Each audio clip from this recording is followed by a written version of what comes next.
Moving to WTC, क्योंकि ये 8 wicket की बड़ी हार का जो सबसे बड़ा बर्डन आया है वो डब्ल्यूटीसी पॉइंट्स टेबल पर आया है।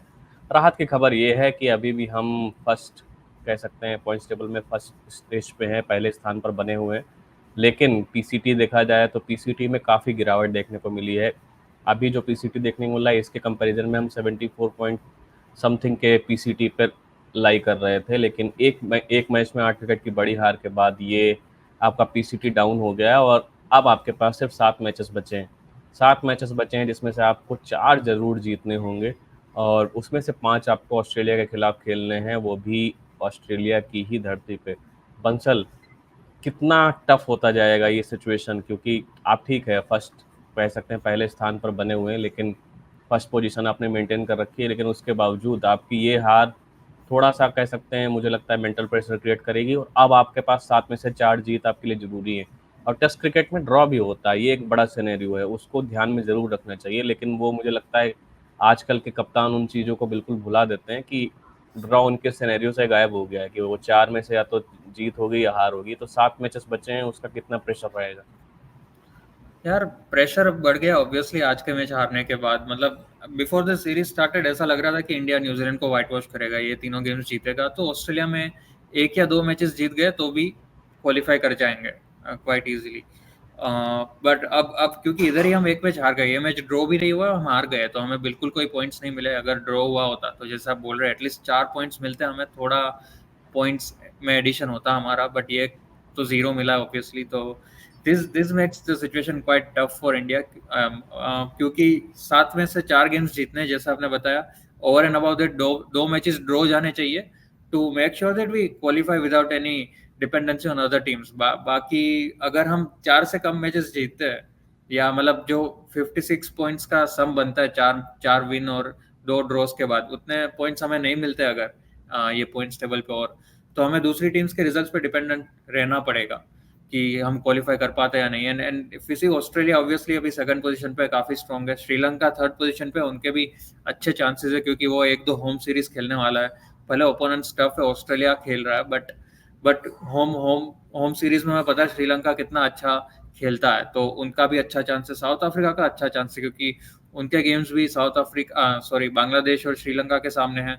तो यार ये तीन टीम्स है जो जिससे मुझे थोड़ा ज्यादा लग रहा है कि थ्रेट हो सकता है इंडिया को, कि इंडिया फर्स्ट 2 पोजीशंस में से बाहर निकल जाए अगर और मैचेस हारेगी तो।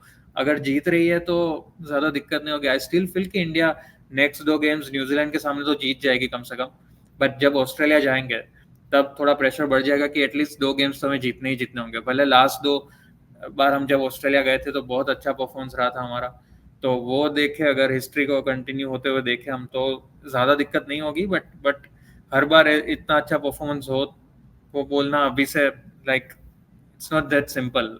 तो तो अगर वहां पे थोड़े भी हिकअप्स होते हैं, स्पेशली वहां पे अगर हम स्टार्टिंग के 1 या 2 गेम्स ही हार जाते हैं ऑस्ट्रेलिया में, तो फिर बहुत ज्यादा प्रेशर बढ़ेगा, और तब तक और टीम्स के गेम्स भी हो चुके होंगे, तो कोई ना कोई इंडिया से करीब आ चुका होगा पॉइंट्स टेबल में, तो फिर प्रेशर और भी बढ़ेगा आई फील। प्रेशर तो बिल्डअप होगा कहीं ना कहीं टीम इंडिया पर, ताउस भाई, क्योंकि बीजीटी है। हिस्ट्री क्रिएट हो सकती है, लेकिन हिस्ट्री क्रिएट होने के लिए आपके पास एसेट भी वैसे ही होने चाहिए, और इस बार एसेट वैसे नहीं है। आपके प्लेयर्स परफॉर्म नहीं कर पा रहे। बैटिंग लाइनअप में आपके जो न्यू प्लेयर्स हैं, चाहे सरफराज और ऋषभ पंत लंबे समय के बाद वापसी करें, परफॉर्मेंस दे रहे हैं, सरफराज परफॉर्मेंस दे रहे हैं, लेकिन आपका टॉप ऑर्डर बैटर कहीं ना कहीं फेल नज़र आ रहा है, और लोअर डाउन द ऑर्डर भी आपके बैटर बैटर फेल नज़र आ रहे हैं। उसके अलावा बॉलिंग में बहुत बड़ा स्ट्रगल मेंटेन है। तो यहाँ 7 में से 4 जीत निकालना क्या आसान होगा या नहीं होगा, और किस तरह की मुश्किलों का सामना करना पड़ेगा टीम इंडिया को यहाँ से? नहीं नहीं, देखिए अगले 2 जीत तो कंफर्म है, समझ लिया। अगर टर्निंग ट्रैक्स रहेंगे तो 2 जीत काश तो इतना पक्की है। कॉन्फिडेंट रोहित शर्मा भी होते ताउस भाई कि अगली 2 जीत बिल्कुल कन्फर्म है। क्योंकि पूरी स्ट्रैटेजी चेंज होने वाली भाई, पुणे में और मुंबई में पूरा टर्निंग ट्रैक्स ही खिलाएंगे। मगर ये बात अलग है कि भाई उनके पास भी डिसेंट स्पिनर्स हैं, रचिन रविंद्र में और एजाज पटेल में। तो इसलिए आप देखेंगे कि यार हम जब भी अग्रेसिव क्रिकेट खेलते हैं, या आपने देखा होगा सुबह में भी बताया था मैंने, New Zealand is a better batting side, better compact, better test match, test batting side than ours. क्योंकि हम रिजल्ट्स के लिए खेल रहे हैं।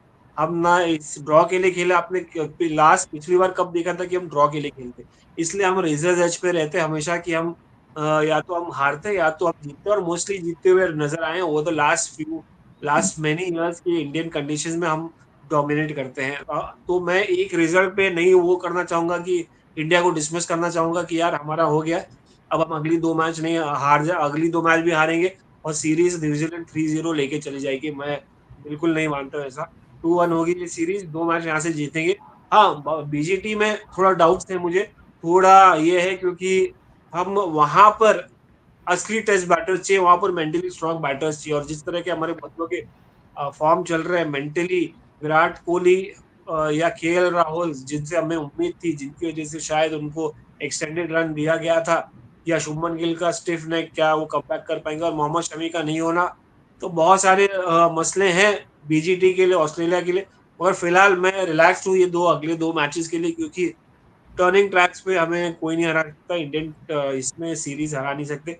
ये मैच हो गई है 46 ऑल आउट है, और ये 46 ऑल आउट आपको बार बार देखने नहीं मिलेगा, क्योंकि हम ही वही साइड है जो one of the most strongest side at home and very difficult to beat. तो घर में तो हम अभी तक शेर है, और ये मुझे कहने की जरूरत नहीं है। बाहर क्या होगा वो देखने लायक रहेगा।